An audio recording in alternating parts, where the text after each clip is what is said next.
Bapak Bapak Dr. Bambang Sugeng SHMH.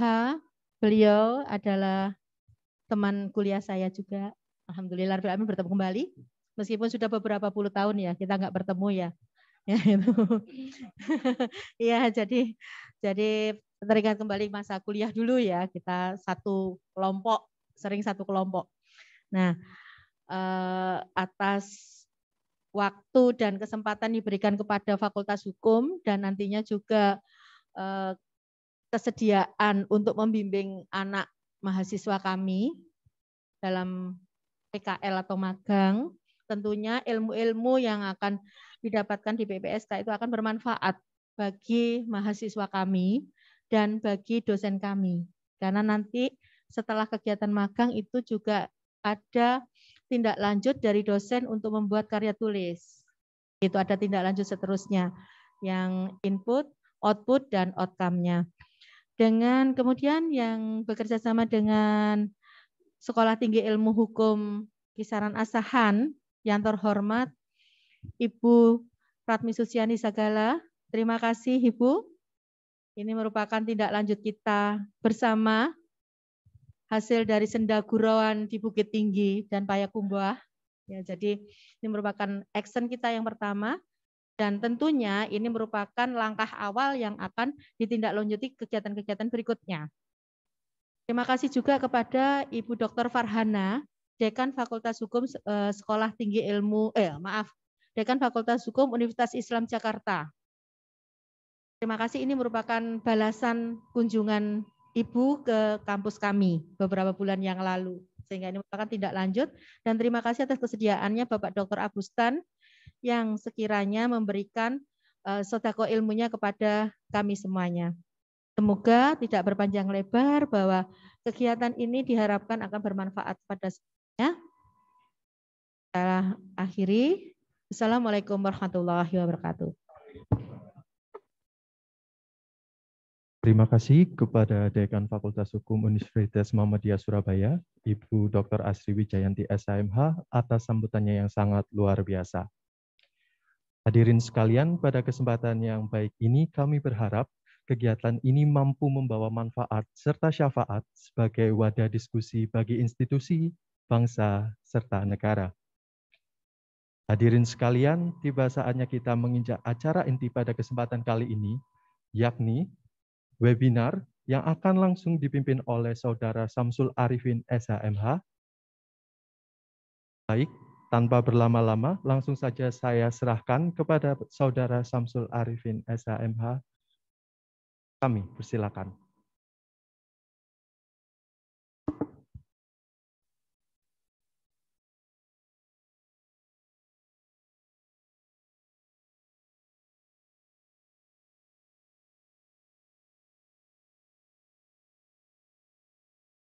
Baik, selamat sore teman-teman. Ini bisa didengar suaranya ya teman-teman mahasiswa dan juga para peserta yang lainnya yang telah menyempatkan waktunya untuk hadir pada acara webinar sore hari ini.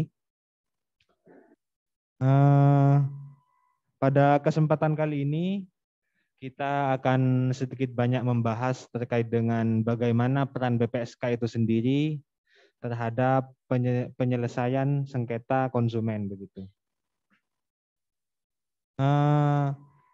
Pemateri pertama yang pada sore hari ini akan disampaikan oleh Bapak Dr. Bambang SHMH. Beliau selaku kepala BPSK. Oh ya, ketua, mohon maaf. Ketua BPSK Kota Surabaya. Beliau akan menyampaikan dengan tema peran BPSK Surabaya dalam penyelesaian sengketa konsumen. Mungkin itu saja Bapak, kurang waktu dan tempat kami persilahkan.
Teman-teman ini kelihatan ya share screen-nya ya, materinya.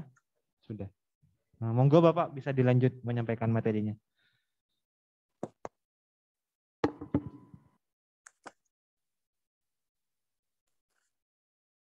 Assalamualaikum warahmatullahi wabarakatuh. Sore dan salam sejahtera ya. Untuk Bapak Ibu sekalian, ini acara ini kan dadaan ya, tapi tidak apa-apa, mudah-mudahan sedikit ilmu saya bisa bermanfaat untuk kaitannya dengan aspek penyelesaian sengketa ya, terkait dengan Badan Penyelesaian Sengketa .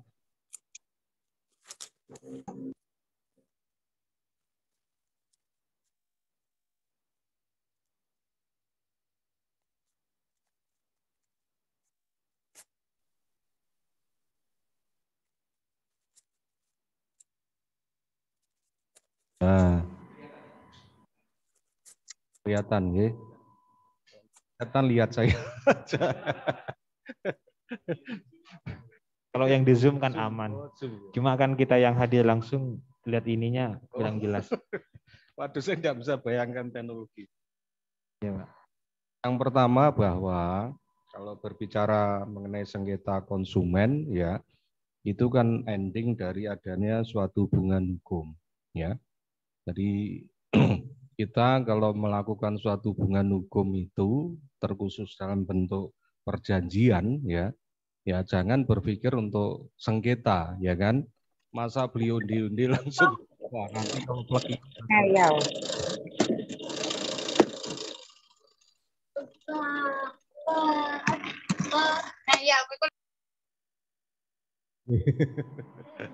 ini salah satu beli laptop, lah nanti timbul masalah seperti ini. Nah, itu ya. Jadi yang bayangan kita pertama adalah bagaimana untuk mengkonstruksi ya hubungan hukum dulu di antara para pihak ya. Karena kalau hanya dengan pelaku usaha dan konsumen itu kan pasti ada awal dari hubungan hukum itu dalam bentuk apa? Transaksi atau perjanjian ya. Nah, perjanjian itu ya kita sebagai masyarakat umum ya enggak usah muluk-muluk apa yang harus dipahami. Namun kalau pada saat kita berposisi seperti di ruangan ini, tentu kan harus kembali mengingat ya, terkait dengan apa saja yang ada dalam ruang lingkup itu yang namanya apa? Transaksi atau perjanjian ya. Nah, kalau transaksi atau perjanjian pasti ya yang penting untuk diingat di awal yaitu mengenai apa? Asas-asas perjanjian. Tentu Bapak Ibu sekalian masih memahami ya yang kaitannya dengan asas-asas perjanjian itu mulai dari yang diatur di pasal 1320 BW ya kan. Kemudian di 1338 BW ya. Kemudian ada di 1340 BW, Jungto 1315 BW ya, itu ada paling tidak 5 asas dalam perjanjian. Nah, asas yang paling utama yang harus kita pahami yaitu asas kebebasan berkontrak. Jadi kalau hendak menjual suatu produk ya, maka yang terpenting bagi pihak penjual adalah memahami ini asas kebebasan berkontrak ya. Asal produknya itu tidak dilarang oleh undang-undang ya itu pun nanti apa menimbulkan suatu keabsahan dari apa perjanjian tadi. Demikian juga asas yang lain misalkan asas apa konsensualisme ya. Jadi tolong ya ini kembali diingat bahwa yang namanya transaksi itu kalau sudah ketemu yang namanya sepakat, ya kan, ada penawaran dan akseptasi itu memunculkan yang disebut dengan kesepakatan. Di balik itu memunculkan apa yang menjadi apa kewajiban bagi masing-masing pihak untuk apa melaksanakan prestasinya. Dan asas-asas yang lain nanti silakan Bapak Ibu sekalian untuk kembali mengingat-ingat materi-materi kuliah yang pernah didapatkan. Yang berikutnya mengenai transaksi juga terkait dengan syarat sahnya perjanjian, yang mana itu ada kaitannya dengan pasal 1320 BW. Dan kemudian mengenai perjanjian pun kita tidak boleh melupakan mengenai bentuk perjanjian. Apa yang nanti disepakati oleh para pihak, apakah itu dalam bentuk lisan atau tertulis, ya, itu sangat penting sekali. Tapi kalau beli yang namanya apartemen atau perumahan, ya jangan secara lisan, ya. Kalau di BPSK aja banyak yang secara tertulis itu banyak aduan, ya, apalagi yang lisan, ya kan. Nah, nanti timbul masalah-masalah di kemudian hari yang sangat merugikan pihak konsumen. Yang berikutnya mengenai media. Media itu sekarang lagi ngetren, ya, seperti contohnya saat ini yaitu media online. Nah, jual beli itu sekarang malah dengan cara online. Kalau dengan cara langsung ya itu kalau tidak terkendala. Kalau saat hujan kemudian timbul angin, masa kita memaksakan diri keluar untuk beli, ya kan? Lebih diuntungkan dengan menggunakan media online.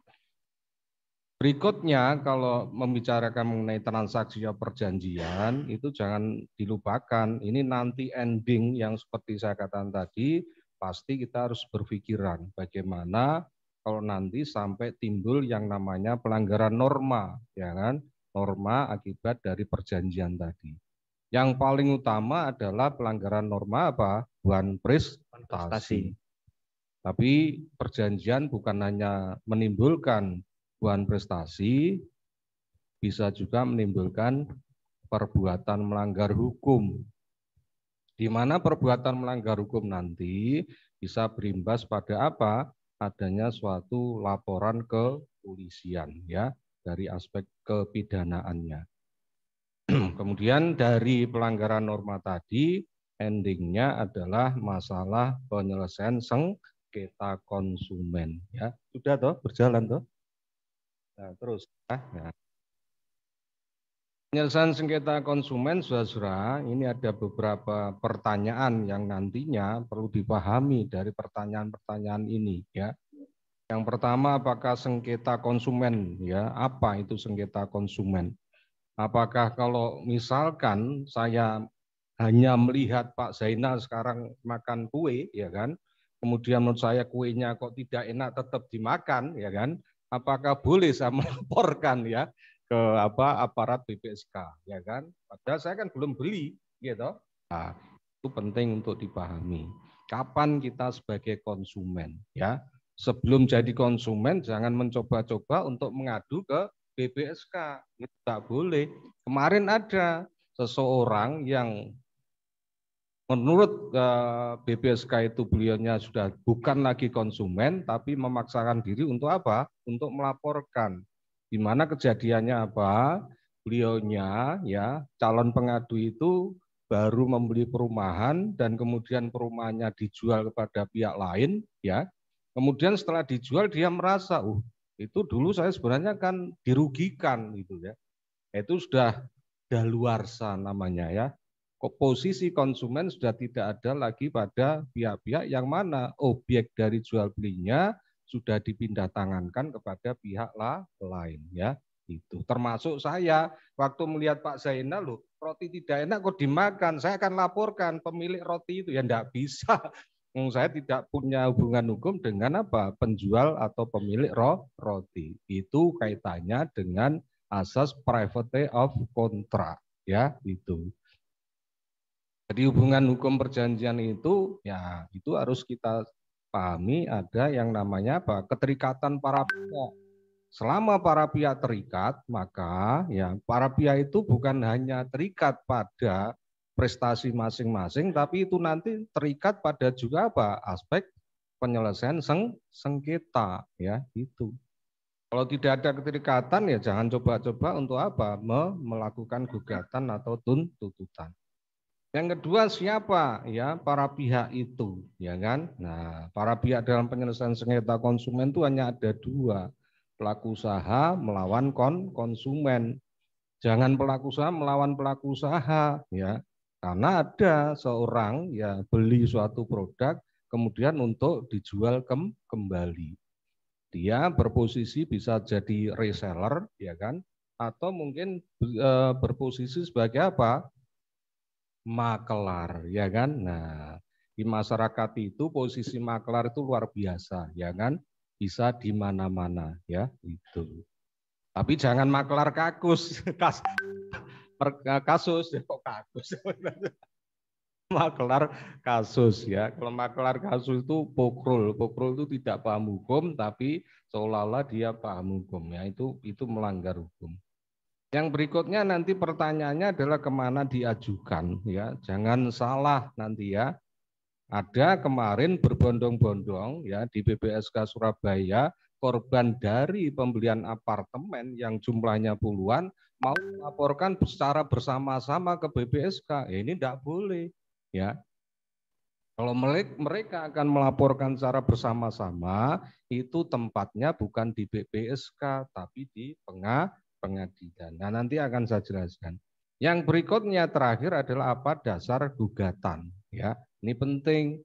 Jangan sampai kita mengadukan tapi bingung, ya. Apa yang Anda merasa dirugikan karena apa? Waduh, pokoknya begini, ya, itu repot, ya. Nah, langkah baiknya sebelum mengadu itu apa? Berkonsultasi pada pihak-pihak yang paham mengenai hukum, ya. Terutama misalkan seperti ini, salah satu rekan kita ini kan pengacara, ya. Pak Zainal nanti bisa ditanya, ya, mengenai kasus-kasus yang sebelum mengadu ke BPSK, ya, gitu. Nah, mari kita mulai pertama untuk memahami pengertian sengketa konsumen, ya. Sengketa konsumen itu, ya, itu diartikan adalah sengketa antara pelaku usaha dan konsumen yang menuntut ganti rugi atas kerusakan, pencemaran, dan atau menderita kerugian akibat mengkonsumsi barang dan atau memanfaatkan jasa, ya. Sekilas gampang ya untuk dipahami, tapi begitu kita ada permasalahan itu pasti kadang kita bingung apa ini masuk sengketa konsumen ataukah tidak, ya. Contohnya kemarin ada kasus unik, ya kan? Tadi sudah saya ceritakan ada suatu aduan dari seorang pemilik anjing, ya kan? Nah, pemilik anjing itu merasa dirugikan. Dia ke dokter hewan, pengennya anjingnya sehat kembali, yang apa anjingnya itu sepertinya menderita apa kanker, nggih, Pak Zainal, nggih. Nah, kanker kemudian dioperasi, ternyata apa meninggal dunia. Nah, itu meninggal dunia alias apa tidak bisa diselamatkan. Pemilik anjing merasa dirugikan, kemudian mengajukan gugatan ke BPSK, ya. Nah, dari pengertian sengketa konsumen itu bisa ditarik kesimpulan apakah itu juga sengketa konsumen. Nah, itu termasuk sengketa konsumen. Karena apa? Ingat, konsumen itu bukan hanya pihak-pihak yang menggunakan, ya, tapi nanti siapapun yang kaitannya dengan pihak-pihak yang semisal anjing ini, ya, anjing ini kan punya seorang pemilik, ya. Pemilik itu ya nanti kalau dia ingin merawat anjingnya, ya ini tentu kaitannya dengan apa? Penikmatan atas suatu jasa, ya, jasa dari seorang dokter, ya. Itu contoh mengenai konsumen. Jadi pemahaman konsumen bukan hanya ansih pihak-pihak yang langsung, ya, menikmati atau menggunakan barang atau jasa, tapi juga pihak-pihak yang nanti diperuntukkan bagi pihak lain termasuk apa? Binatang-binatang peliharaannya. Ya, itu juga termasuk kaitannya dengan pengertian sengketa konsumen. Yang kedua mengenai para pihak, ya. Para pihak itu sudah saya jelaskan tadi, ada pihak penggugat dan tergugat. Dalam hal ini adalah penggugatnya adalah konsumen, tergugatnya adalah pelaku usaha. Yang menjadi pertanyaan adalah pelaku usaha itu siapa saja, ya. Ya, nanti kalau Bapak Ibu sekalian, saudara-saudara sekalian membaca Undang-Undang Perlindungan Konsumen, yang masuk dalam kategori pelaku usaha itu bisa dipilah menjadi 4 ya.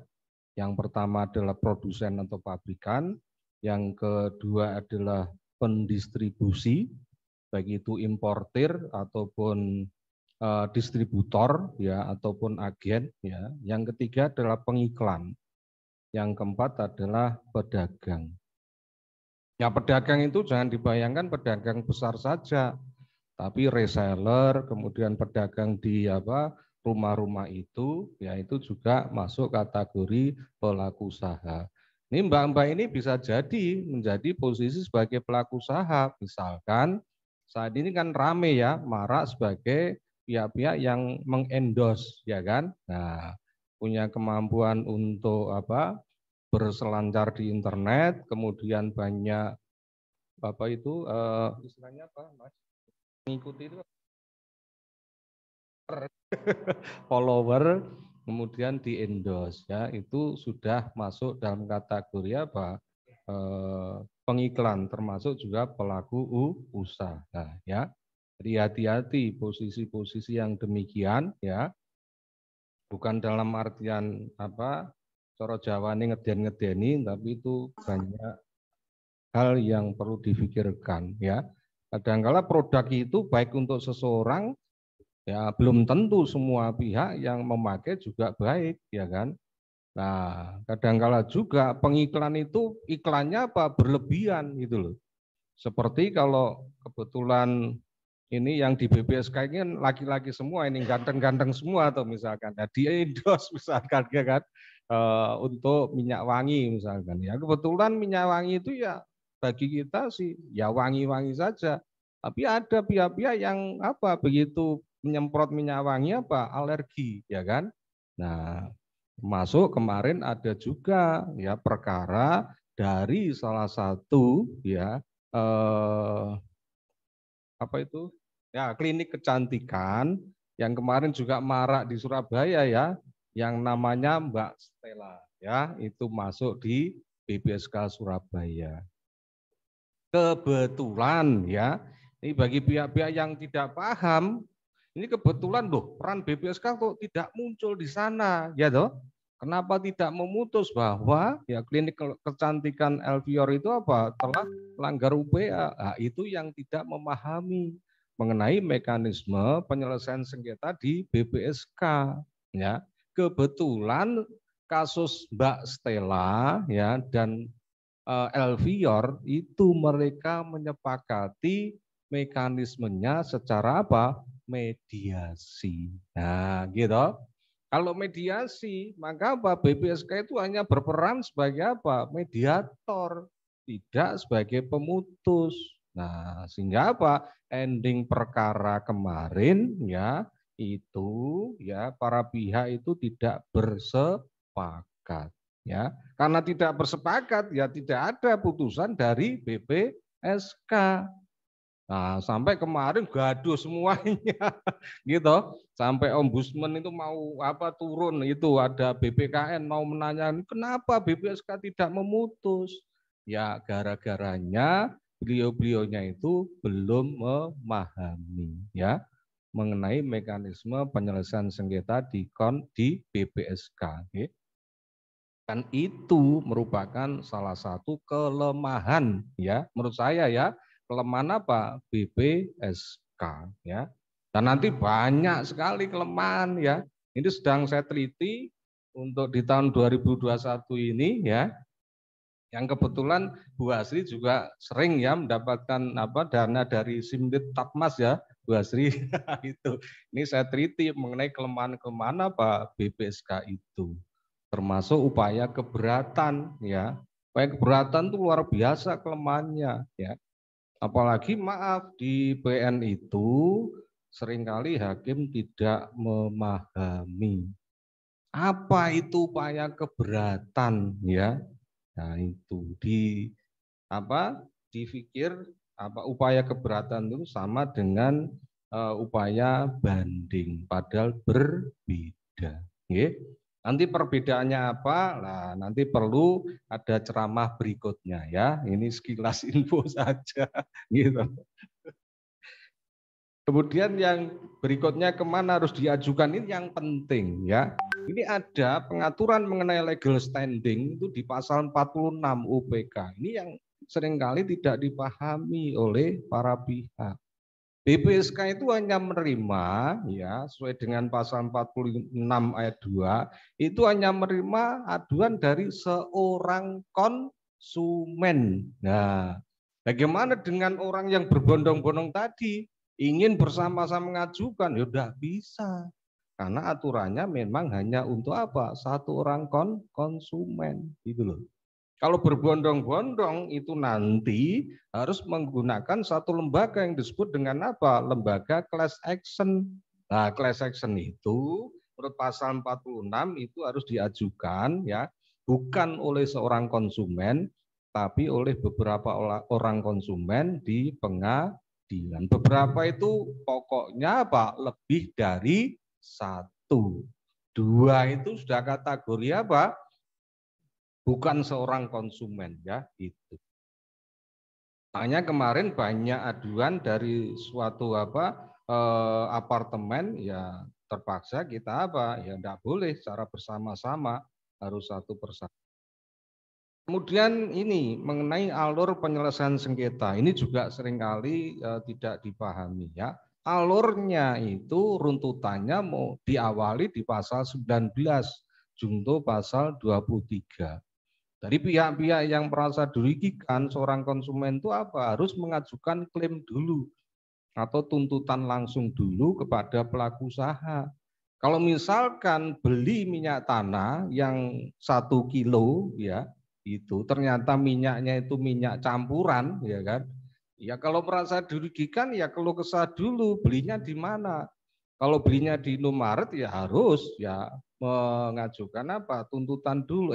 Indomaret Anda salah gitu loh. Saya ingin Anda mengganti kerugian.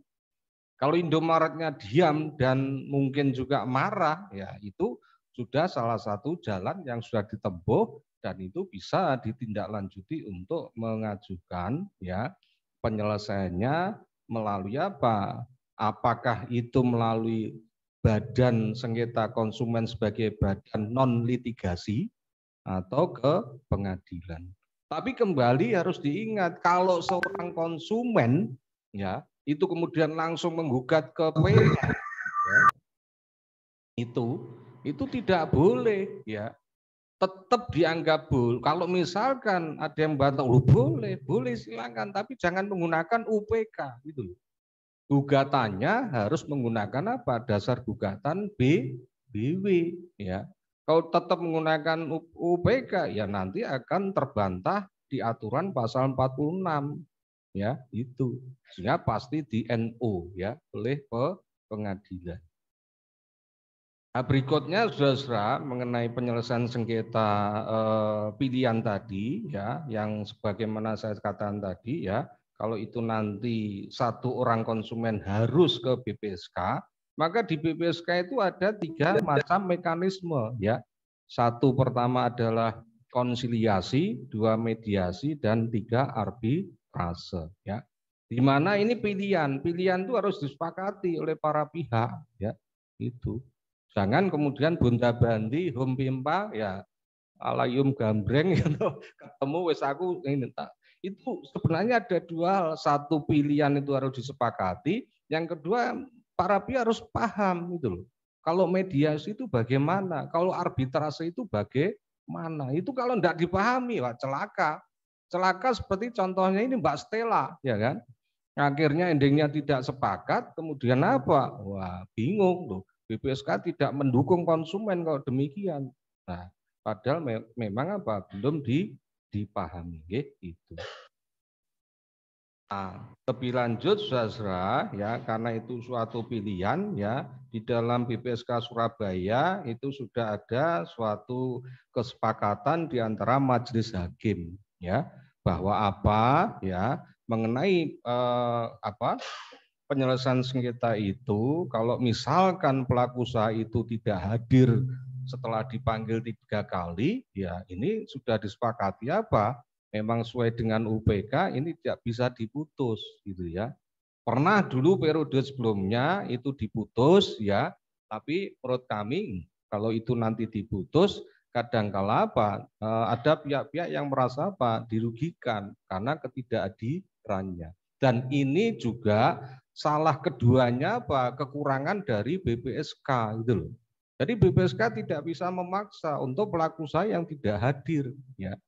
Sehingga apa? Ya ini maaf ya, ini saya buka di sini ya, salah satu trik ya dari BPSK yang nakal apa? Begitu diundang untuk penyelesaian sengketa dia tidak akan hadir. Nah, kalau tidak hadir bagaimana ya? Tidak bisa diputus ya ataupun didamaikan. Nah, kemudian bagaimana kalau konsumen merasa dirugikan dengan kegiatan ini? Ini sebenarnya ada metode lain, ada penyelesaian sengketa yang di lembaga yang lain itu loh. Boleh nantinya ke pihak kepolisian ya ataupun ke pengadilan ya itu. Saudara-saudara mengenai penyelesaian sengketa ya kaitannya dengan Badan Penyelesaian Sengketa Konsumen di mana ya dari putusan semisal para pihak memilih lembaga arbitrase, saudara-saudara, itu kalau itu sudah diputus ya oleh BPSK, ini salah satu kekurangan ketiga dari Badan Penyelesaian Sengketa itu adalah apa? Ada upaya keberatan. Padahal di dalam pasal 54 ya kan UPK seperti yang tadi disebutkan oleh Bu Cicin, ini juga beliaunya majelis hakim ya. Terus sebenarnya kan putusan BPSK kan inkrah gitu loh. Tapi dianulir oleh pembentuk UPK. Nah, karena memang apa? Ya ini setengah-setengah itu loh. Inginnya memberikan suatu apa? Perlindungan konsumen dengan adanya BPSK, tapi setengahnya apa? Setengahnya dimandulkan dengan apa? Putusan yang inkrah, tapi apa? Masih boleh diajukan upaya keberatan. Ini yang problem gitu loh. Sehingga apa? Kalau Mbak-mbak ini nanti meneliti, Mbak atau Ibu ini? Dosen ini? Dosen. Mahasiswa tak kira dosennya. Ini Mbak-mbak nanti meneliti, ya itu hampir 99,9 ya. Itu putusan BPSK yang diupaya hukumkan itu apa? Dibatalkan. Ada satu putusan yang tidak dibatalkan gara-gara apa? Salah pihak ya. BPSK dijadikan apa? Pihak lawan. Itu baru ada satu ya perkara yang di NO ya ini di periode 2001. Tapi di periode 2022 ya Bu ini 2022. Kalau di 2021 kemarin kalau nggak salah ya ada satu perkara ya yang putusan kita tidak dibatalkan ya itu. Nah, nanti lebih lanjut silakan Mbak ini nanti kalau ingin menulis mengenai penyelesaian sengketa konsumen ya itu banyak problema termasuk yang mungkin tidak bisa saya jelaskan lengkap yaitu pelanggaran di pasal berapa? Pasal 18 mengenai apa? Klausula baku. Nah, klausula baku itu waduh rentetannya luar biasa itu. Dan itu digunakan satu-satunya cara oleh pelaku usaha untuk berlindung. Ya, berlindung dari apa? Kecurangan dia, ya. Unfair trading dari si pelaku usaha. Berlindungnya dengan itu membuat suatu perjanjian di mana perjanjiannya bersifat yaitu apa? Perjanjian baku. Nah, kamu itu setuju silakan tanda tangan nih konsumen, kalau tidak setuju ya cario, ya kan? Developer yang lain. Itu ibarat coro Jawa nih ya.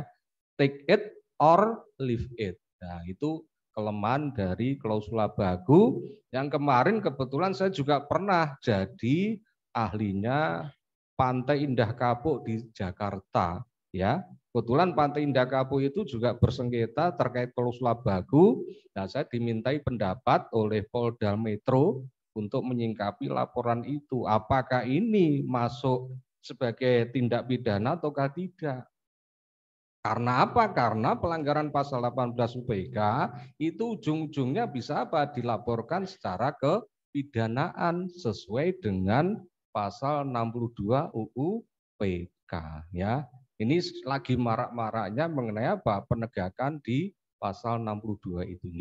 Demikian mungkin yang bisa saya berikan.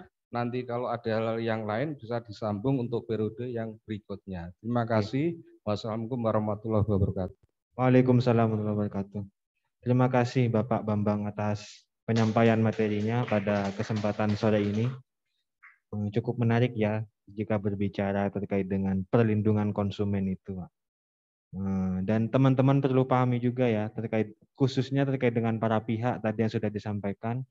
Jadi para pihak yang bersengketa di sengketa konsumen itu ialah konsumen itu sendiri dan juga pelaku usaha begitu Pak ya. Oke, pemateri selanjutnya yakni Ibu Ratmi Susiani Sagala. Oh, nggih. Oh, siap.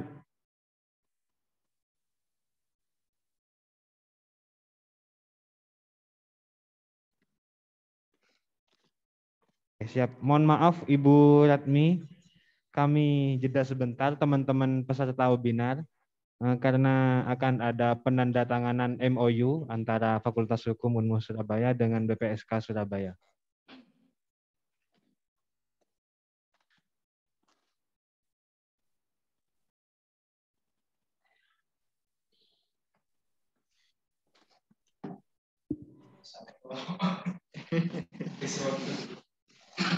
Nggak sabar karena kasihan yang di sana udah nggak beres jadinya.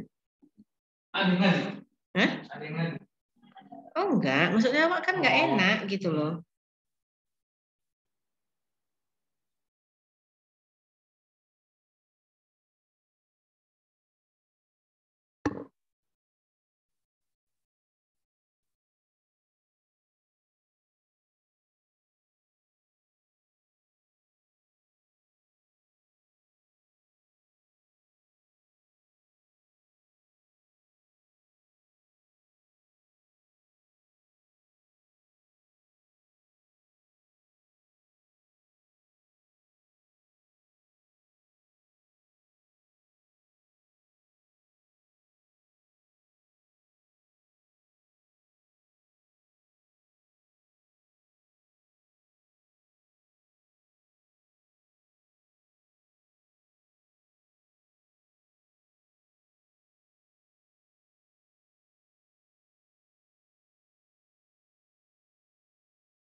Halo Ibu Ratmi masih bergabung ya?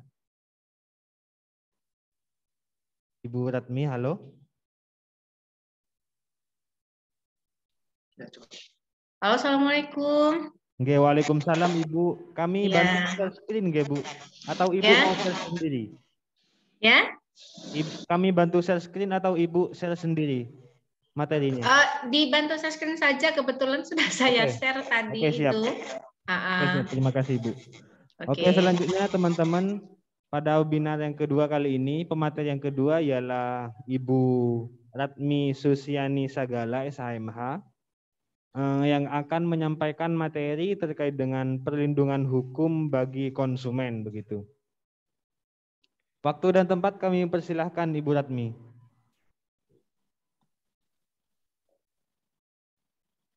Halo, Ibu Ratmi.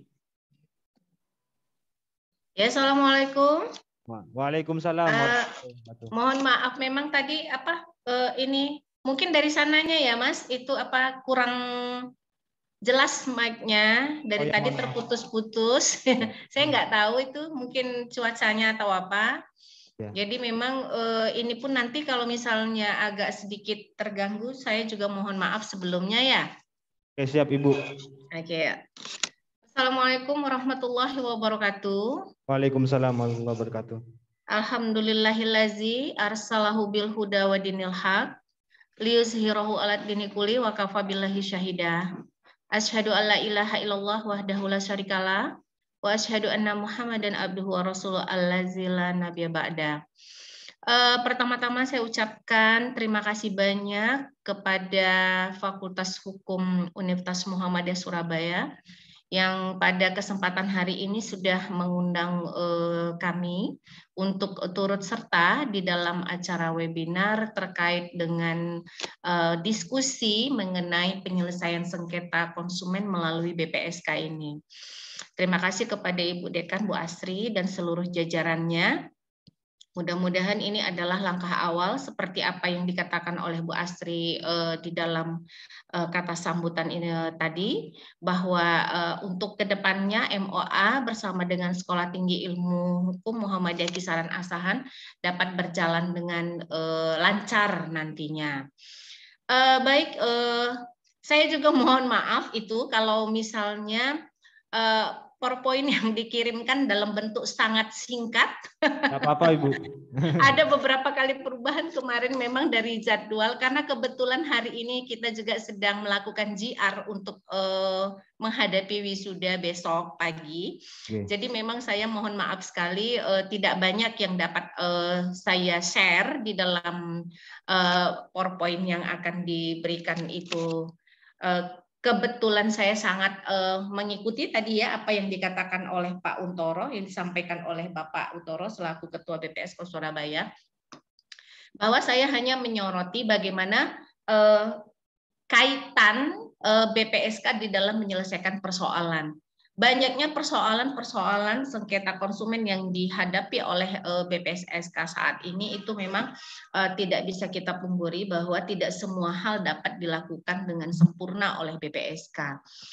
Kemudian catatan saya juga sama dengan apa yang disampaikan oleh Pak Untoro, tidak hanya di Surabaya, mungkin barangkali terlebih di tempat di daerah di wilayah di mana kita berada juga, persoalan konsumen ini adalah persoalan di mana kebanyakan daripada konsumen kita itu lemah dari segi pengetahuan mengenai sebenarnya lembaga yang dapat memberikan penyelesaian ketika konsumen menghadapi persoalan itu seperti apa gitu.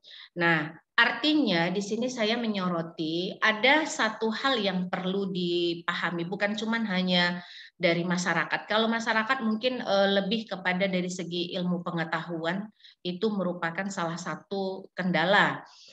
Tapi dari lembaganya sendiri, BPSK sendiri kurang mensosialisasikan kalau menurut saya. Apa itu BPSK? Lembaga semacam apa sih ini gitu? Ada beberapa lembaga-lembaga perlindungan konsumen swasta lainnya di samping juga yang disiapkan oleh pemerintah gitu. Tapi bagaimana pamornya?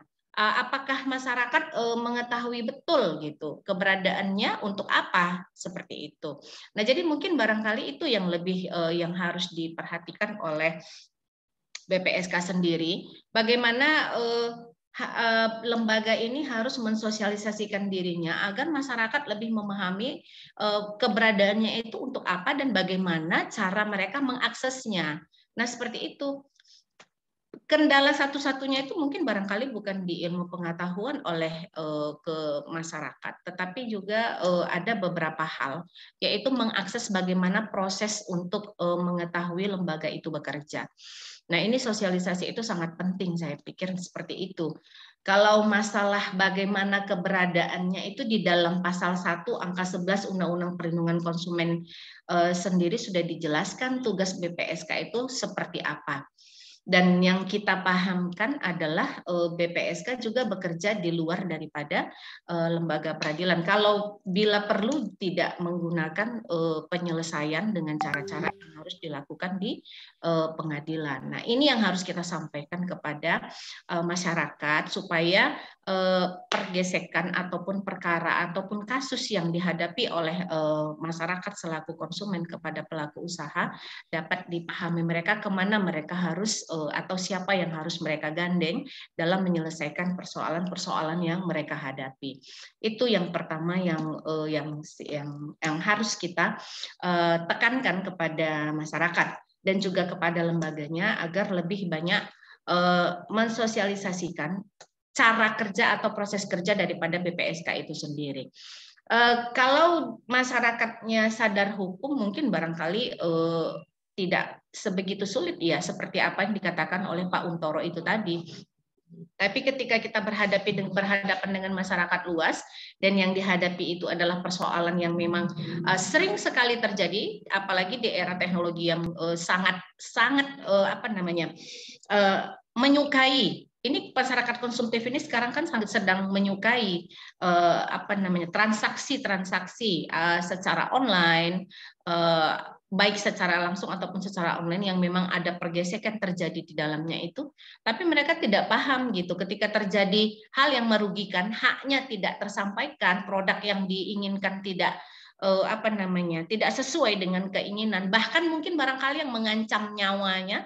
Ini kemana mereka harus, siapa yang harus mereka gandeng untuk memberikan perlindungan secara hukum kepada mereka. Nah, itu mungkin barangkali kritik saya kepada BPSK-nya secara positif, lebih mensosialisasikan keberadaan lembaga tersebut. Dan apa sih bedanya dengan lembaga perlindungan konsumen swasta lainnya? Nah, ini perlu. Karena apa? Kalau kita lihat banyaknya tulisan tentang lembaga konsumen, perlindungan terhadap konsumen, baik secara swasta ataupun lagi pemerintah, itu barangkali bisa saya katakan atau bisa kita katakan 20 tahun kehadiran daripada Undang-Undang UPK itu sendiri, kemana nih pamornya BPSK? Itu menjadi tanda tanya gitu, kemana nih pamornya BPSK kok malah kalah gitu dengan lembaga lainnya. Walaupun saat ini saya pikir lembaga perlindungan konsumen seperti YLKI sendiri pun sudah seperti mati suri, ya. Karena apa? Itu jumlah daripada persoalan-persoalan yang dihadapi oleh para konsumen sendiri di tengah-tengah masyarakat itu luar biasa banyaknya. Dan berapa persen yang terselesaikan? Dari ada 13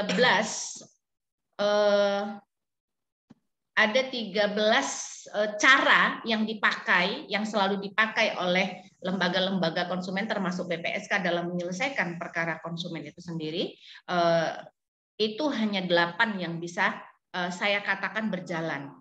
Mediasi, konsiliasi, arbitrase, itu semua hal yang biasa yang dilakukan oleh pihak lembaga-lembaga perlindungan konsumen. Bahkan membuka ruang konsultasi yang seluasnya bagi konsumen, membuat laporan sampai kepada ke penyidiknya dan mendampingi gitu, kalau perlu, bila perlu sampai mendatangkan saksi ahli. Nah, ini semua dilakukan oleh pihak lembaga konsumen dengan baik.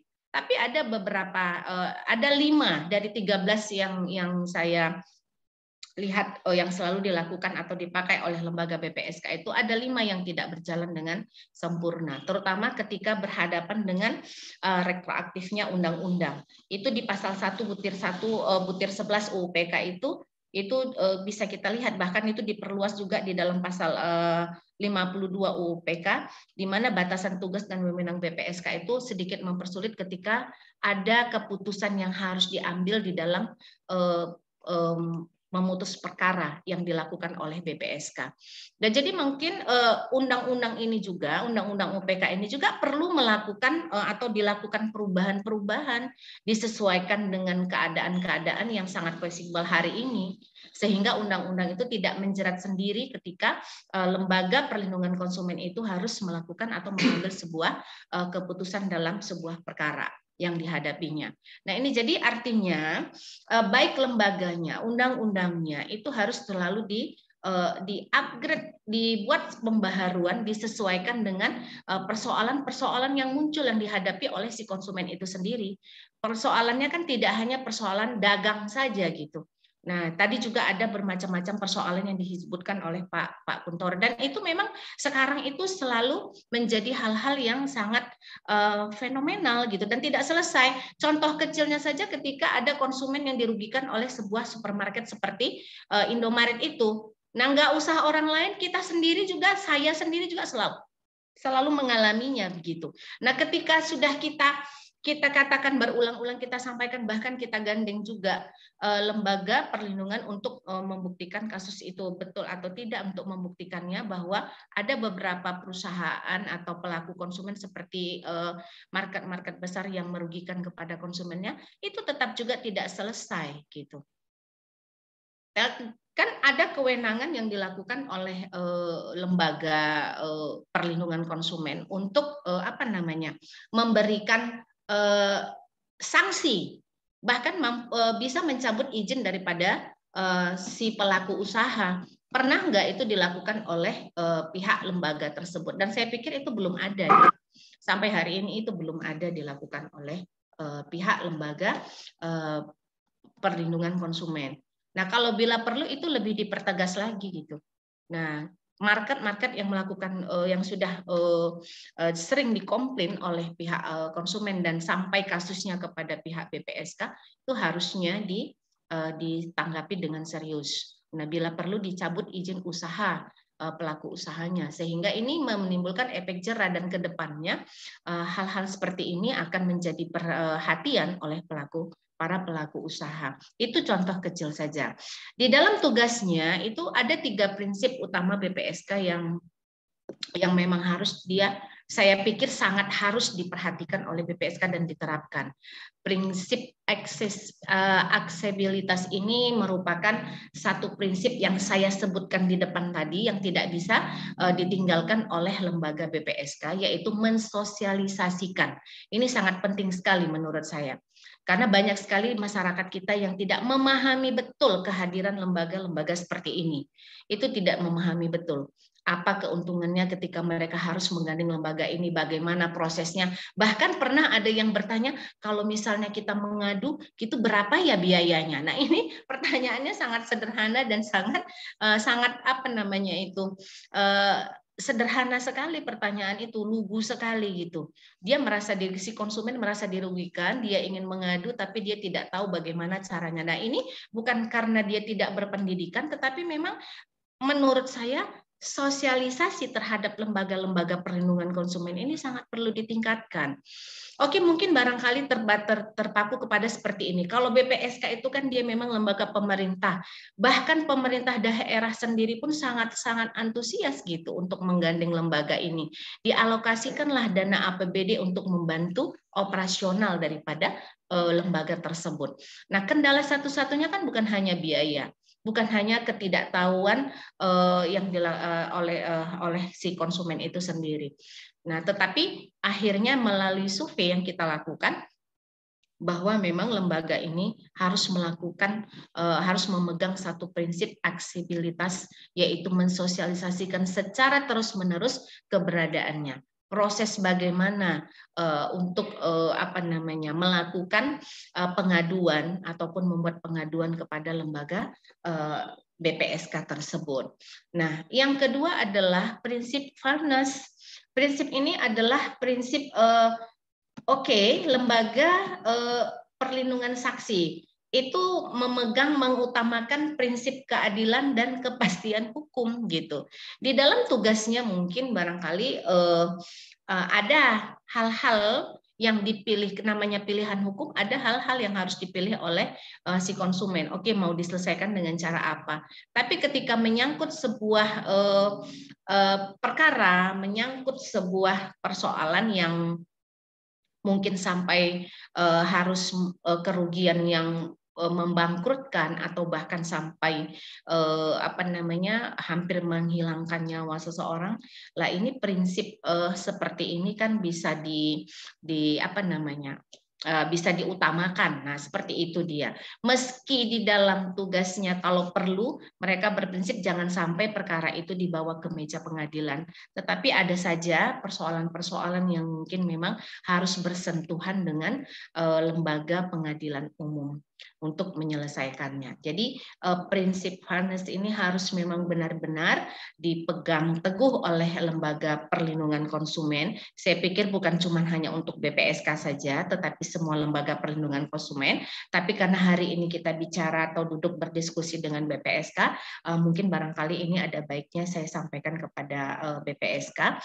Mungkin ini bisa menjadikan salah satu prinsip yang harus dipegang oleh pihak badan lembaga perlindungan konsumen seperti BPSK.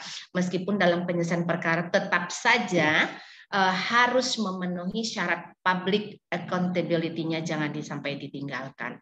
Nah, yang ketiga adalah prinsip efektif. Nah, ini semuanya juga mungkin prinsip efektif di dalam melaksanakan tugas dan tanggung jawab harus kita miliki, yaitu motonya itu tuntas, cepat, dan bila perlu mengabaikan hal-hal yang memang menyulitkan, berkasnya juga perkaranya harus kompleksitas, kerjanya harus profesional, dan tidak mengabaikan kualitas dalam penyelesaiannya. Artinya tetap dalam sebuah pembuktian perkara harus melalui proses-proses yang sudah ditentukan oleh syarat-syaratnya oleh hukum dan tidak melanggar hukum itu sendiri.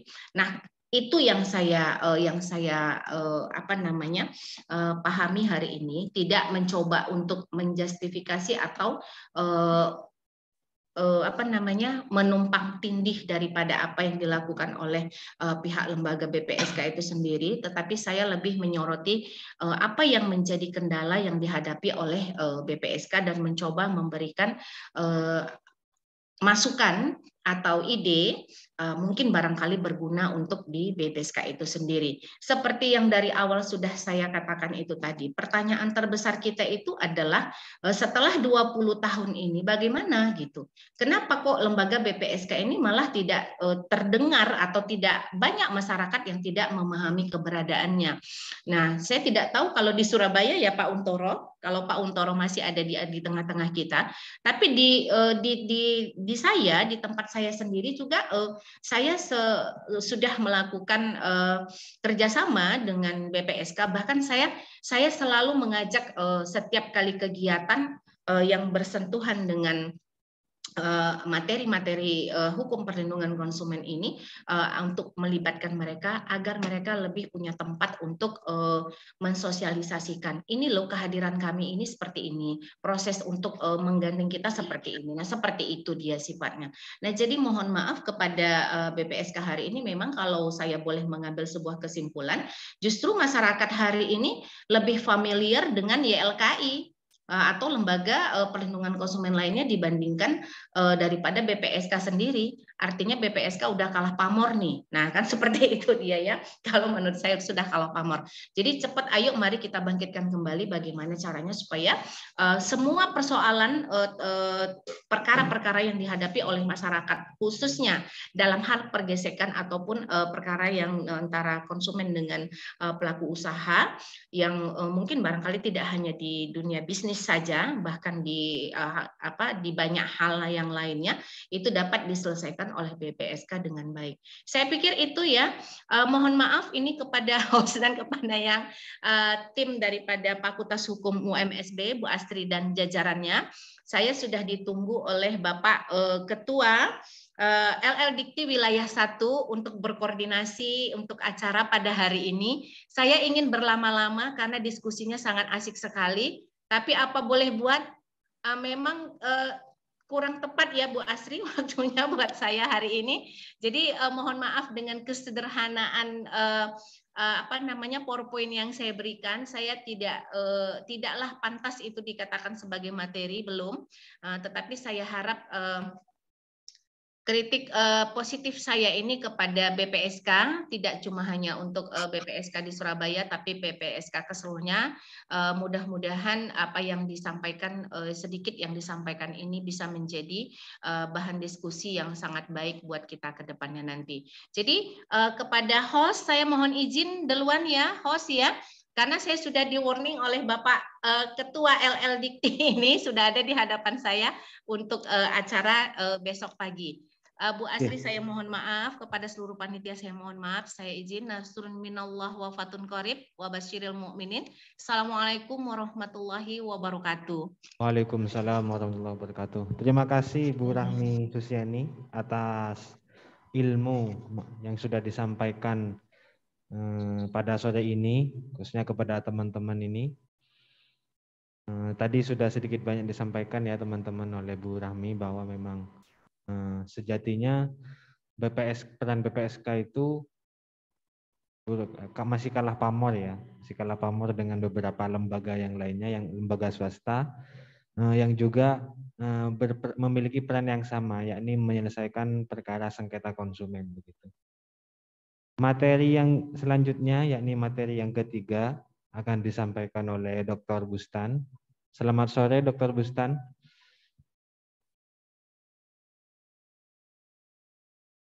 Halo.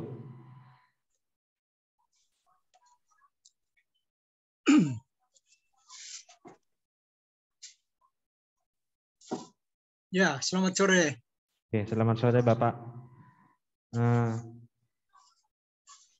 Bapak bisa langsung menyampaikan materinya pada kesempatan sore ini, Pak.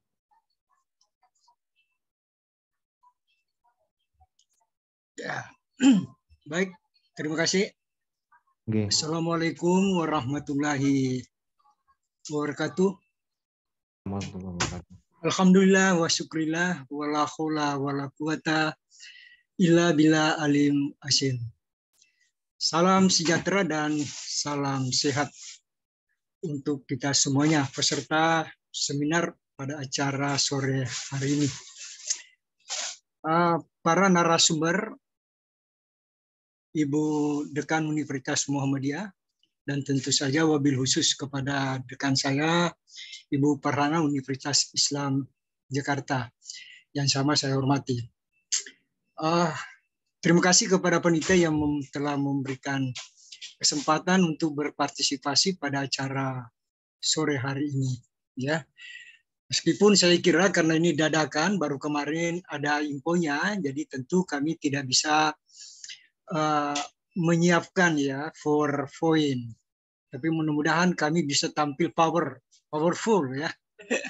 Tapi saya kira makalah kami sudah share ya, sudah distribusikan. Saya nggak tahu apa udah sampai ya. Semalam kalau nggak salah saya berikan ya. Tapi saya kira tema yang kita bicarakan atau diskusikan pada sore hari ini saya kira sesuatu yang menarik ya. Nah, oleh karena itu kebetulan kami pernah di Badan Perlindungan Konsumen Nasional, sehingga ilmunya itu masih ada yang mengendap untuk kami bisa share pada acara sore hari ini ya. Kalau nggak salah di waktu itu di 2013 kami di BPKN ya, itu di kepala BPSK-nya di Surabaya Pak Gunarto ya kalau nggak salah ya. Mungkin beliau tadi yang kepala BPSK sekarang ini masih kenal ya, itu tahun 2013 ya. Dan yang kedua ya kebetulan ya kami adalah beberapa semester terakhir ini diberikan sebagai amanah sebagai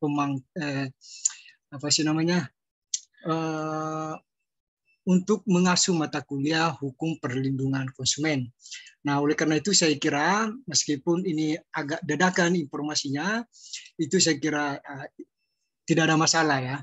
Apalagi yang kita bicarakan ini adalah masalah keseharian, ya, masalah kehasaraan bangsa atau persoalan dasar yang berkaitan atau berkorelasi dengan kebutuhan kesejahteraan daripada rakyat itu sendiri, konsumen ya. Itulah sebabnya saya kira kalau kita cermati jauh-jauh hari ya, para pendiri bangsa ini itu sudah mengamanatkan ya dalam pembukaan Undang-Undang Dasar 1945 ya, bahwa negara hadir itu adalah untuk memberikan kesejahteraan dan perlindungan ya kepada rakyat ya, state responsibility to protect ya. Dan itu saya kira kata-kata itu bisa kita lihat, bisa kita cermati pada alinea pembukaan ya Undang-Undang Dasar 1945, bahwa untuk mewujudkan kesejahteraan umum dan keadilan sosial. Ya. Saya kira inilah yang kemudian ditransformasikan dalam konstitusi kita, dalam konstitusi yang sebagai acuan atau pegangan kita dalam bernegara. Nah, oleh karena itu kalau Undang-Undang Nomor 8 tahun 1999, ya tentu itu tidak serta-merta. Itu tentu ada landasannya, itu ada acuannya adalah konstitusi kita itu sendiri. Jadi sesungguhnya apa yang kita bicarakan, dua pembicara sesungguhnya, tentu kita tidak masuk pada penyelesaian sengketa, ya. Jika sebenarnya fungsi negara itu, ya, di mana negara itu pilarnya itu adalah pemerintah. Pemerintah itu adalah selaku regulator, dan yang kedua adalah pelaku usaha atau produsen. Yang ketiga adalah masyarakat atau konsumen. Nah, jika tiga pilar negara ini, pemerintah selaku regulator, pelaku usaha sebagai produsen, dan masyarakat sebagai konsumen, benar-benar saya kira menjaga keseimbangan, harmonisasi dalam kehidupan bermasyarakat dan bernegara, maka tentu saya kira nggak ada yang namanya sengketa-sengketaan. Ya, sebab merasa semuanya bahwa ini dibutuhkan, saling membutuhkan untuk memperkuat. Tentu produsen selaku pelaku usaha, usahanya itu nggak mungkin ya jadi besar kalau tidak ada konsumen selaku pembeli. Dan begitu sebagainya, bagaimana juga pembeli tentu membutuhkan yang namanya produk ya hasil daripada pelaku usaha itu sendiri.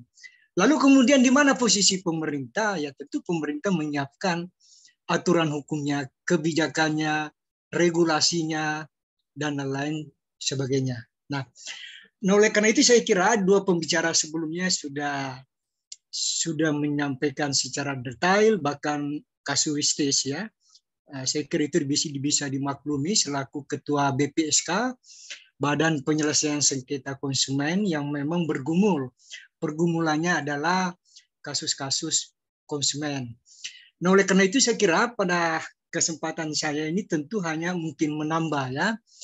Menambah sekitar 4 atau 5 poin apa yang sesungguhnya yang menjadi fundamental ya dalam penyelesaian konsumen, dalam penyelesaian sengketa konsumen. Saya kira yang pertama yang perlu harus menjadi perhatian adalah kesadaran hukum konsumen itu sendiri. Ya. Yaitu dalam pengertian bagaimana konsumen itu memahami hak-haknya. Memahami hak-haknya sebagai konsumen. Itu kita bisa lihat di UPK ya. Ada 8 poin yang menjadi ya hak dasar daripada konsumen. Nah,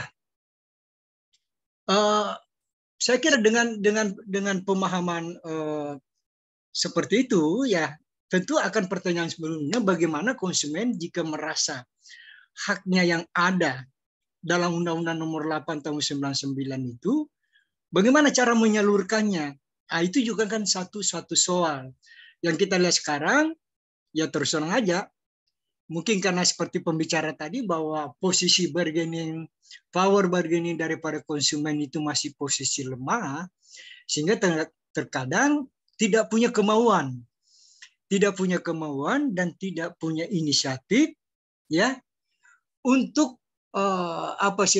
memperjuangkan apa sesungguhnya hak-haknya itu untuk menuntut ganti kerugian, ya.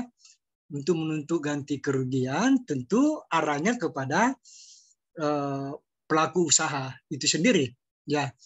Saya kira itu yang pertama yang menjadi tantangan, bisa juga menjadi paradoks, ya, daripada penegakan hukum perlindungan konsumen, yaitu tingkat kesadaran hukum masyarakat dalam hal ini konsumen yang masih rendah. Dan yang kedua itu tadi, kemauan dan inisiatif daripada konsumen itu untuk menyalurkan atau memperjuangkan haknya, saya itu masih perlu, saya kira, dikondisikan, dimotivasi terus, ya.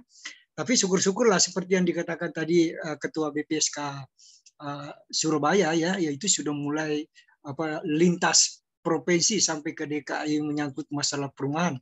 Ya, itu tentu saya kira suatu sinyal baik, ya, atau memberikan konfirmasi kepada kita bahwa hak-hak konsumen itu ya sudah mulai sudah mulai ditegakkan. Konsumen sudah mulai melek hukum. Dan yang kedua saya kira ya tidak bisa dipungkiri juga adalah soal budaya itu sendiri, ya. Saya kira persepsi masyarakat ya masih tetap saja seperti kasus-kasus umum, ya. Begitu takut yang namanya mempersoalkan sesuatu karena terkadang ya biaya untuk mempersoalkannya itu lebih besar, ya, lebih besar ketimbang kerugian yang dialaminya. Sehingga muncullah ada Adegium menyatakan bahwa jika yang dikejar, yang dipersoalkan secara hukum nilainya nilai ayam, maka bisa kerugiannya adalah kerugian seekor sapi. Jadi artinya kosnya lebih membengkak ketimbang ini. Ini yang menjadi persepsi ini yang tertancap, ya, dalam pemikiran saya kira masyarakat atau konsumen, sehingga mereka terkadang lebih menerima atau enrimo kondisi yang ada, dan ini menjadi suatu budaya. Nah, saya kira tentu menjadi tugas kita bersama, ya, bagaimana bisa mendorong masyarakat atau konsumen untuk lebih memperjuangkan hak-haknya. Lalu kemudian saya kira ini tentang penyelesaian, ya. Kalau kita petakan, saya kira masalah konsumen, ya, di era masyarakat modern sekarang ini yang dicirikan dengan teknologi, tentu banyak sekali ragamnya, ya. Tentu banyak sekali masalah-masalah yang berhubungan antara konsumen dengan pelaku usaha. Ya, memang di era teknologi ini banyak sekali kemudahan yang diberikan oleh konsumen, ya. Kita bisa belanja misalnya tidak perlu kantongi duit segepok begitu banyak, cukup ya satu kartu aja kita kantongi, kita bisa e-commerce, ya, atau kita bisa masuk di tol hanya melewat kartu. Jadi mulai start dari rumah atau apartemen itu sampai ke bandara nggak perlu kita keluarkan dompet, cukup satu kartu, ya. Nah, namun demikian saya kira juga perlu tidak bisa diingkari bahwa itu juga banyak sekali mengundang potensi-potensi konflik, ya, yang merugikan konsumen itu sendiri. Nah, oleh karena itu saya kira inilah perlunya pengetahuan kepada masyarakat, ya, sosialisasi, edukasi, ya. Tapi saya kira beruntunglah, ya, awal-awalnya, ya, bagaimana ketika kami di BPKN itu seluruh Indonesia, ya, melakukan masuk kampus, keluar kampus lah, untuk melakukan sosialisasi Undang-Undang Perlindungan Konsumen dan bagaimana peran BPKN, Badan Perlindungan Konsumen Nasional, ya. Sehingga sekarang ini di setiap kampus Fakultas Hukum, ya, mata kuliah Hukum Perlindungan Konsumen itu saya kira sudah menjadi mata kuliah wajib. Saya kira ini suatu kemajuan tentunya. Nah, oleh karena itu saya kira tentu bagaimana cara kerja atau proses kerja daripada BPSK, ya, tentu kami hanya bisa karena tadi secara detail telah dielaborasi oleh Ketua BPSK, ya, kami hanya ingin menambahkan bahwa memang keberadaan kita harus jujur juga mengakui bahwa keberadaan BPSK itu Badan Penyelesaian Sengketa Konsumen itu ya, meskipun ini bentukan negara ya, tapi kita lihat bahwa itu memang masih pada tingkat ya keputusan presiden ya, keputusan presiden kalau saya nggak salah itu 2001 ya. 2001 itu awalnya itu pertama kali itu baru 10 BPSK di seluruh Indonesia, 10 ya, termasuk Surabaya. Termasuk pertama adalah Kota Medan ya, Yogyakarta, Surabaya, Jakarta 2, Jakarta Pusat dan Selatan, dan kemudian terakhir Makassar ya. Jadi awalnya itu 2001 10 BPSK ya. Dan ini saya kira satu juga problem karena kita masih butuh saya kira komitmen atau political will daripada pemerintah itu sendiri. Nah, maksud saya masih ada apa sih namanya, masih kelihatan ada paradoks ya. Ada paradoks penegakan hukum perlindungan konsumen dalam kaitannya atau dalam konteks BPSK misalnya. Ya, kita di apa sih namanya itu dianjurkan bahwa setiap kabupaten kota itu harus ada BPSK. Harus ada BPSK berdiri. Dan saya kirain menurut saya ya, dalam berbagai tempat kami diminta sebagai narasumber, pembicara, ya saya menyatakan bahwa itu saya kira perintah atau amanat undang-undang itu mestinya itu sudah dilaksanakan karena mengingat ya perkembangan teknologi atau perdagangan sekarang ini rata-rata setiap kabupaten itu sudah ada mall ya. Rata-rata Alfamart itu masuk di daerah kecamatan ya. Oleh karena itu saya kira tingkat transaksi dan skalanya itu juga semakin meluas dan membesar. Nah, oleh karena itu saya kira tentu sangat rentan terjadinya pelanggaran-pelanggaran hak konsumen di situ, ya. Dan yang kedua saya kira yang perlu kita cermati di era sekarang ini adalah undang-undang ya UPK nomor 8 tahun 9 itu melarang pencantuman yang namanya klausula baku ya. Perjanjian baku. Tetapi ini juga kelihatannya itu pelaku usaha masih tetap menggunakan ini sebagai senjata pamungkas ya. Banyak sekali. Nah, inilah repotnya kalau misalnya konsumen itu tidak smart, tidak memiliki kecerdasan ya, maka yang terjadi yaitu tetap saja pelaku usaha itu berlindung di balik yang namanya klausula baku. Meskipun di pasal 18 UPK itu sudah tegas atau secara eksplisit mencantumkan pelarangan yang namanya klausula baku ya. Nah, ini saya kira tugas BPSK ya, di samping menyelesaikan sengketa ya, juga saya kira itu untuk mengawasi klausula baku dalam setiap perjanjian yang dibuat antara pelaku usaha di satu pihak dengan konsumen. Jadi saya kira saya tambahkan bahwa memang keberadaan ya atau eksistensi daripada BPSK itu memang mirip peradilan ya. Bahkan disebut itu kuasi peradilan atau campuran. Karena di satu pihak dia hanya instrumennya itu hanya keputusan Menteri Perdagangan ya dalam beracara itu dan berbentuk mediasi ya, dalam berbentuk mediasi. Tetapi tentu kelebihannya BPSK ini karena dalam 21 hari kerja ya sejak registrasi itu sudah harus ada putusan 21. Jadi tentu terakomodir ya yang namanya asas cepat, murah, dan dan sederhana ya. Karena 21 hari kerja itu sudah harus ada putusan yang dikeluarkan oleh BPSK ya.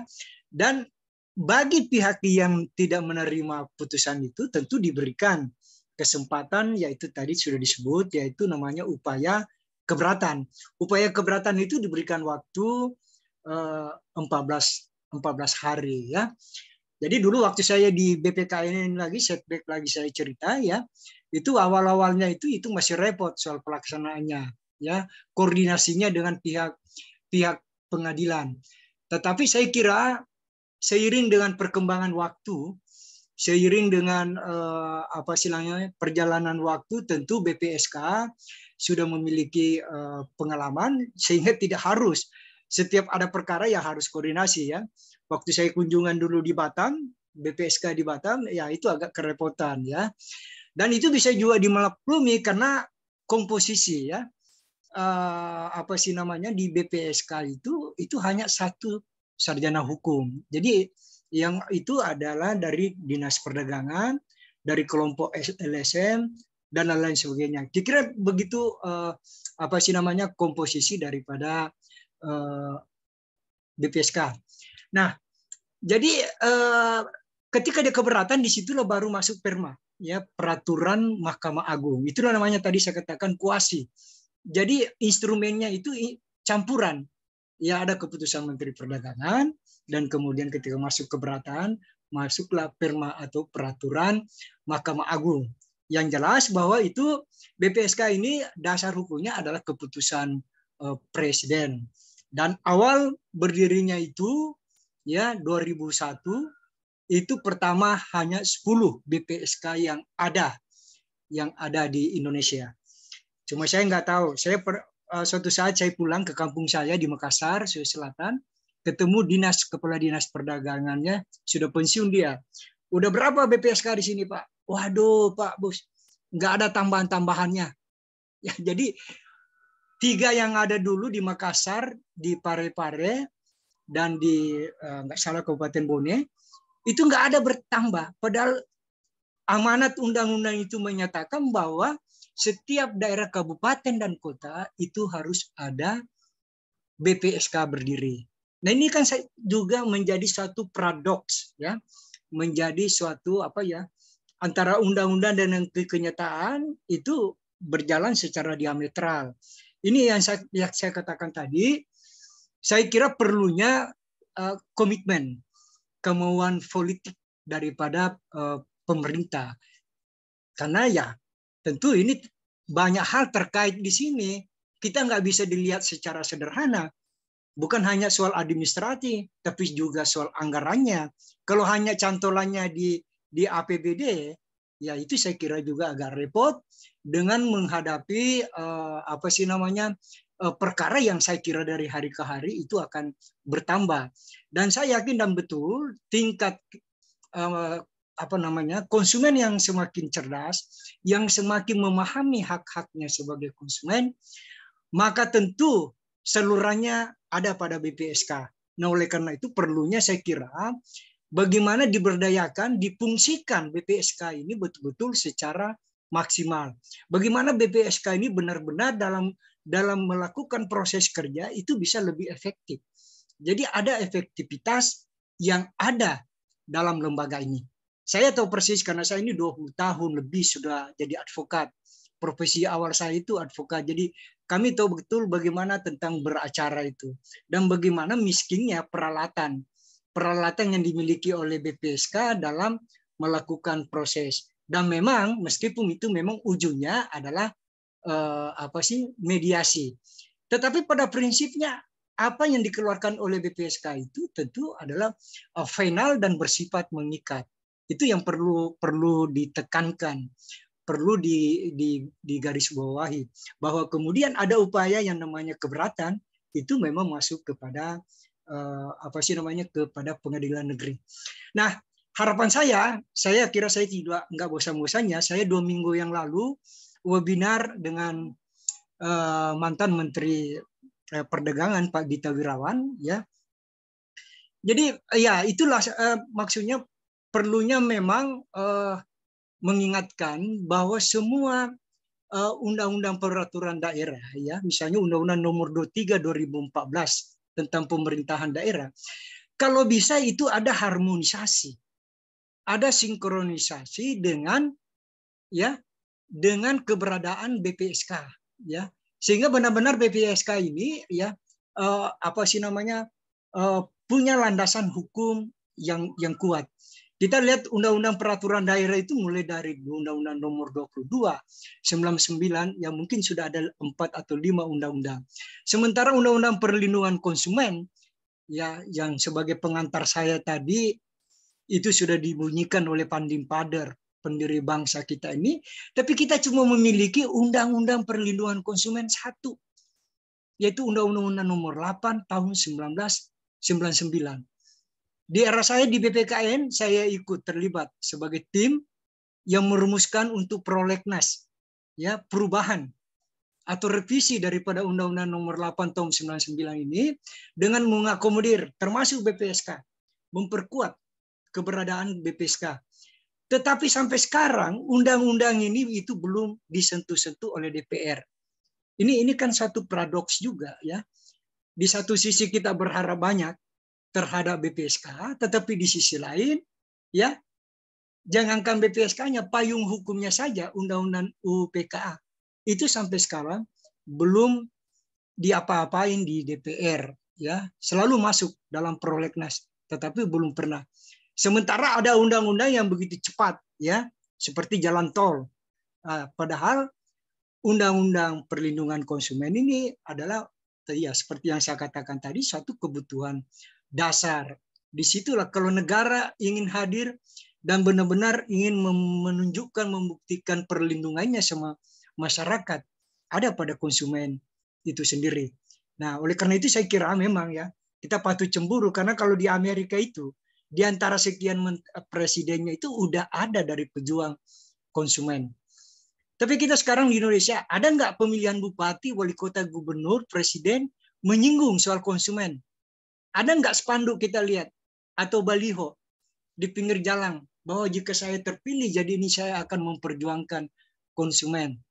Nah, jadi oleh karena itu saya kira, ya maaf pembicara sebelumnya tadi, ya memang saya kira kalau berbicara pamor, lembaga konsumen, DLK itu memang dua hal yang nggak bisa dibandingkan dengan BPSK ya. Karena BPSK itu tentu terikat. Karena dia ada lembaga negara. Yaitu yang membedakan, bukan lembaga seperti LSM ya, masyarakat. Dan kita lihat di negara-negara maju seperti Amerika ya, di Amerika ya memang tentu lembaga-lembaga perlindungan konsumen itu sesuatu yang memang sangat disegani karena dianggap sesuatu yang strategis dalam hal memperjuangkan hajat hidup orang banyak. Mohon maaf Bapak. Saya kira demikian sebelum saya ini sama moderator. Ya itu saya kira lebih dan kurangnya mohon maaf. Wabillahi taufiq wal hidayah. Assalamualaikum warahmatullahi wabarakatuh. Waalaikumsalam warahmatullahi wabarakatuh. Baik, terima kasih Bapak Bustan. Tadi sudah banyak disampaikan terkait dengan penjelasan ya dari Pak Bustan terkait dengan peta masalah sengketa konsumen yang ada di masyarakat itu sendiri. Karena memang sengketa itu cukup berkembang ya Pak ya, dibuktikan dengan lahirnya banyak e-commerce juga mendorong banyaknya sengketa konsumen itu sendiri, begitu ya Pak ya. Baik, terima kasih. Selanjutnya kami buka kesempatan kepada teman-teman peserta webinar. Jika ada yang ingin didiskusikan, 2 atau 3 penanya kami persilakan.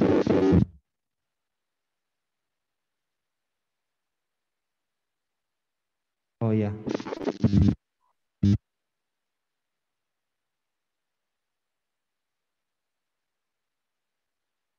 Dari Mas Anwar mungkin ada yang ingin disampaikan. Ya, baik. Perkenalkan, saya Anwar Ramadhan Suku Surabaya. Di sini saya mau menyampaikan keresahan saya pribadi karena saya baru-baru ini terlibat dalam sebuah course untuk mengenal sebuah startup dan bisnis itu berjalan seperti apa. Pertanyaan saya yang pertama mungkin bagaimana kami masyarakat awam untuk melakukan pengaduan kepada BPSK karena merasa kurang atau menjadi korban dari para pelaku usaha untuk mendapatkan sekuritas yang sesuai dengan yang diundang-undangkan kepada BPSK. Untuk pertanyaan yang kedua, maaf sebelumnya BPSK yang disebutkan oleh pemateri sebelumnya kurangnya sosialisasi juga menjadi distorsi agar akan ketahuan masyarakat terkait eksistensi dari badan BPSK tersebut. Mungkin bagaimana perlindungan hukum atau bagaimana kekuatan keputusan dari BPSK ini mengatur jalannya sengketa dalam perlindungan konsumen. Mungkin itu saja yang bisa saya sampaikan. Terima kasih. Halo, Pak Bustan masih bergabung ya? Halo? Ya. Ya, Halo. Pak Bustan bisa ditanggapi mungkin ya Pak ya? Bisa nggak direview sedikit pertanyaannya ya, poin Ya, saya sampaikan lagi Pak ya. Saya kebelakang tadi Bapak Yuri ya. Silakan, garis besarnya aja. Ya. Tadi sudah disampaikan Pak, intinya ada dua pertanyaan. Pertama terkait dengan bagaimana mekanisme pengajuan sengketa jika ada pengaduan begitu Pak. Bagaimana mekanisme pengajuannya terhadap BPSK. Terus yang kedua itu terkait dengan kekuatan hukum begitu Pak. Bagaimana tadi Bapak menyampaikan kan bahwa putusan BPSK itu bersifat tetap begitu. Itu bagaimana putusan itu, seberapa kuat putusan itu gitu Pak. Jika masih ada para pihak yang istilahnya keberatan dengan putusan BPSK begitu Pak. Dimengerti Pak ya? Ya, oke. Ya, terima kasih, bisa langsung ditanggapi Pak ya. Halo.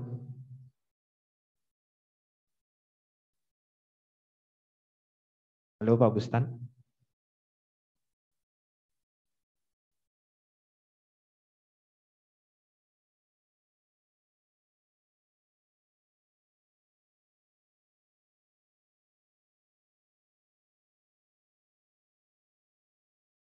Halo.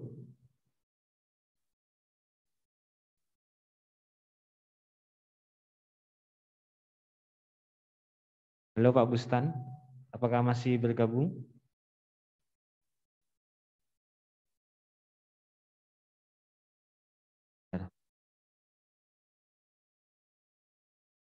Kami sampaikan lagi ya satu poin teman-teman. Tadi juga ada pertanyaan, apakah jika mengajukan sengketa terhadap BPSK itu ada biayanya begitu? Tadi disampaikan dari Pak Bambang ya, pemateri pertama, bahwa pengajuan sengketa di BPSK itu tidak ada biaya karena pendanaan dari BPSK itu sendiri sudah diakomodir oleh APBD provinsi begitu. Mungkin itu yang dapat kami sampaikan. Apakah Bapak Bustan sudah bergabung kembali? Halo Bapak.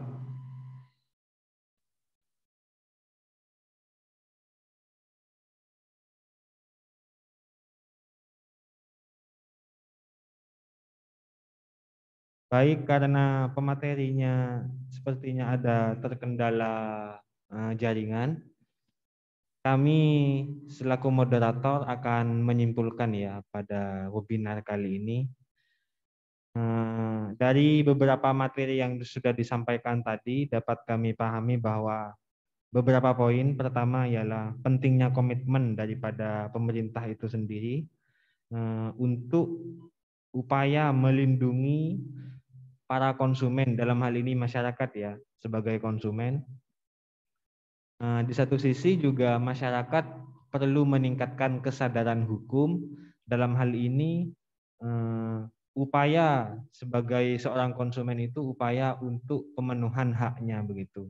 Mulai dari inisiatif konsumen itu sendiri untuk memperjuangkan hak-haknya, serta untuk menghindari potensi konflik antara pelaku usaha dan dengan konsumen begitu. Mungkin itu yang dapat kami sampaikan pada kesempatan kali ini. Saya ucapkan banyak terima kasih kepada para pemateri. Ada Bapak Bustan, juga ada Ibu Rahmi, dan juga ada Bapak Bambang ya selaku materi pertama tadi dari BPSK. Mungkin itu saja yang dapat kami sampaikan. Kurang dan lebihnya kami mohon maaf. Kami kembalikan lagi ke MC.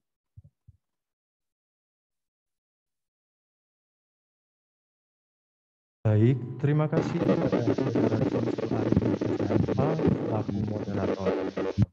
Saya mewakili panitia mengucapkan terima kasih yang sebesar-besarnya kepada narasumber kita yang sangat luar biasa yang telah mengisi webinar pada kesempatan kali ini, dan kepada para partisipan yang telah berpartisipasi dalam webinar pada kesempatan kali ini. Akhir kata, saya Yanuar Ramadana selaku Master of Ceremony pada webinar pada kesempatan kali ini, mohon undur diri, mohon maaf atas kesalahan dan kekurangan. Akhirul kalam, wassalamualaikum warahmatullahi wabarakatuh. Sampai bertemu di kesempatan selanjutnya.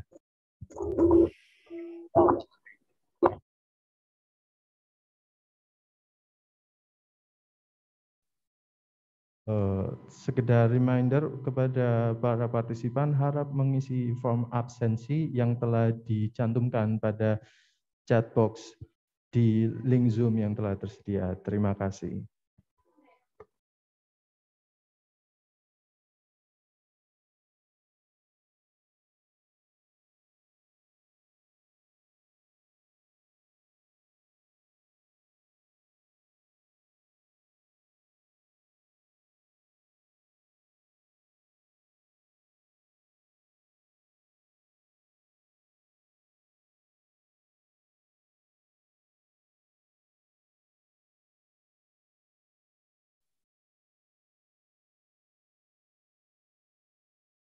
Perhatian kepada para hadirin yang telah berpartisipasi pada webinar pada kesempatan kali ini, diharapkan untuk mengisi monef yang akan disebarkan melalui grup WA untuk mendapatkan sertifikat sebagai partisipan.